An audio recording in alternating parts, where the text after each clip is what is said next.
What's up, people? I'm Shaggy, the opinionated hippie, continuing my deep dive into the Neil Young Everything catalog. Today, going to discuss Live at Massey Hall, 1971. This received a standalone release on a single CD. It was also a part of the absolutely fantastic Archives Volume 1. This is disc number 7. It is a complete show from 1971, January. This was a solo acoustic guitar piano tour for after the gold rush. Just over an hour, about 70 minutes long. We get 17 songs. We get a handful of Neil Young solo tracks. We get some Buffalo Springfield. We get some CSN and Y. We get a handful of unreleased stuff. Get a bunch of Harvest tracks, Time Fades Away tracks. We get an On the Beach track, and we get a track that is released for the very first time on this release. Never before released prior to this. Fantastic, fantastic release. If there were an Academy Awards for the best Neil Young solo album, and we had to pick, like in the old days when there were only 5 nominees instead of like however many there are now, 10. If there were only 5 nominees for best solo Neil Young acoustic album, I'm not saying this would win the award. That's an argument for another day. It would be nominated. This is fantastic. Fantastic. Sounds amazing. Massey Hall, Toronto.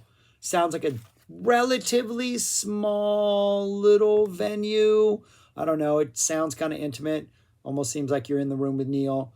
Kind of wish he'd talk a little louder when he's introducing his songs. He's kind of chatty, which is awesome. We appreciate that. He's got some good stories to tell. He asks people to not take photographs when he's singing, but you can do so between the songs when I'm tuning. In a good mood. But this is just fantastic. There's nothing to complain about. Looking to see if I have a complaint, because I like to complain about things just to show that I'm somewhat, not completely blindsided by others' flaws. I don't think there are flaws in this. This might just be like a perfect Neil Young performance. Opens up with Buffalo Springfield's On the Way Home.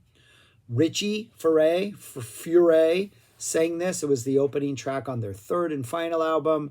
Richie sang it on the album. Neil sings it here. It's amazing. The soft rock vibes that the song has comes out a little more in this performance just because it is a solo acoustic performance.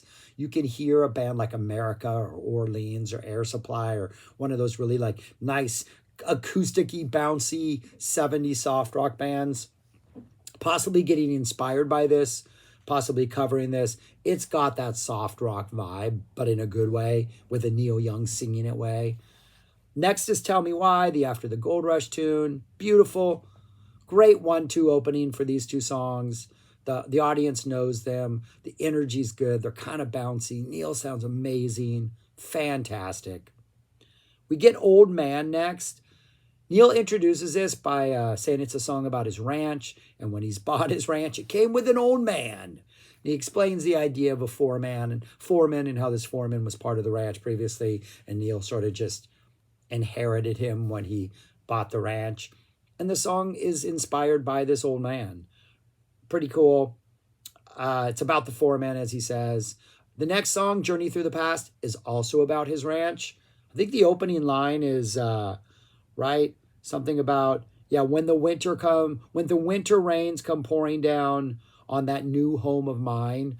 So apparently this was written at his new ranch while it was raining, thinking about the past, thinking about people he knew, thinking about people he left behind. Switch to the piano for this one, just as he does on the Time Fades Away. This is a Time Fades Away track. So we get a little like old man pairing early on. That's pretty cool. Next, we switch to Helpless. Helpless feels a little bit softer and mellower than the Crosby, Stills, Nash & Young version. Maybe isn't quite as bright, even though it's not like the most uplifting, optimistic song. But it just feels slightly softer. Maybe slightly just more gentle in its delivery. And it's nice. It works. Love and Mine follows. This was written He says it was written in Detroit on the tour. It's a piano song. The performance that is on Time Fades Away, most of those are from a 73 tour. There's one song from 71. It's Love in Mine, which was recorded. The one that's on Time Fades Away is 11 days after this. So pretty similar to the Time Fades Away performance. Then we get a very compelling pairing. Not a surprising pairing because they appear back to back on Harvest, the album they're from, but Neil introduces them as a soundtrack to a movie he's writing. A Man Needs a Maid into a medley with A Suite with Heart of Gold as one song without stopping. Pretty long introduction about how he's writing like a Broadway musical and this is like a movie of somebody's life, like a snapshot. And then he proceeds to play A Man Needs a Maid into Heart of Gold, which makes me think maybe somewhere in those lyrics on Harvest, there is a concept album waiting to be unearthed.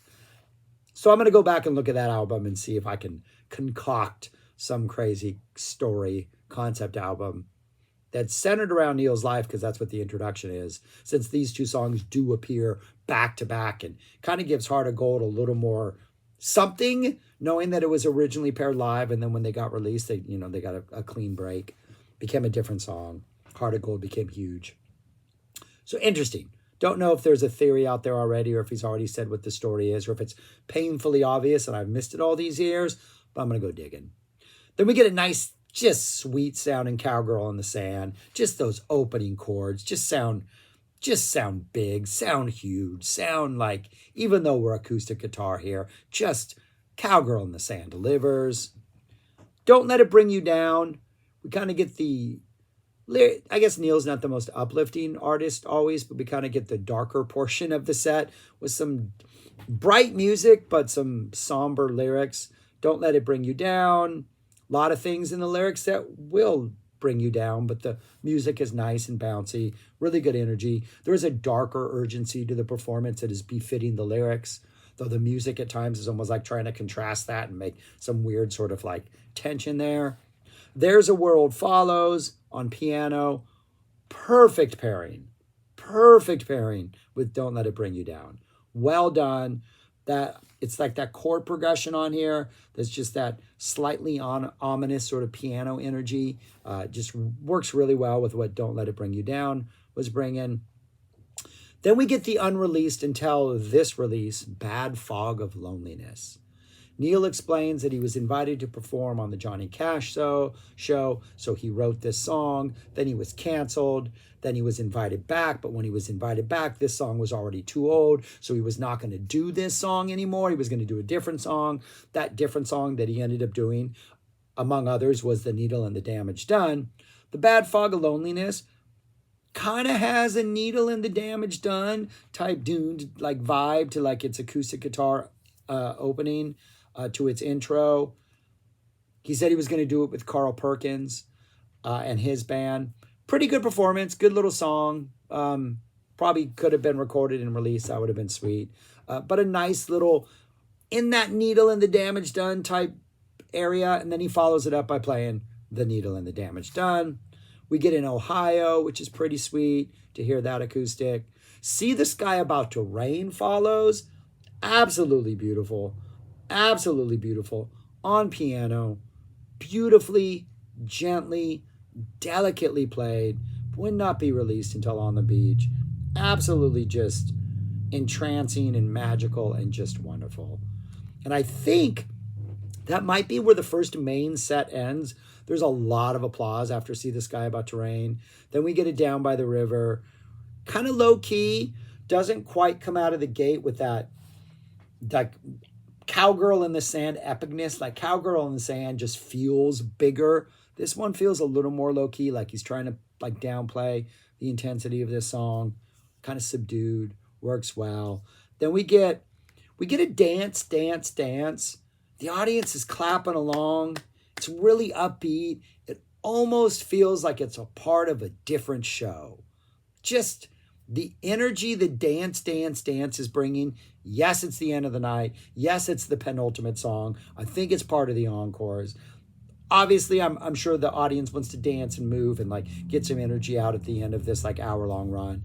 But it is a weird one. It doesn't quite fit, but nonetheless, it sounds good. And then we get an I Am a Child to close out the entire show.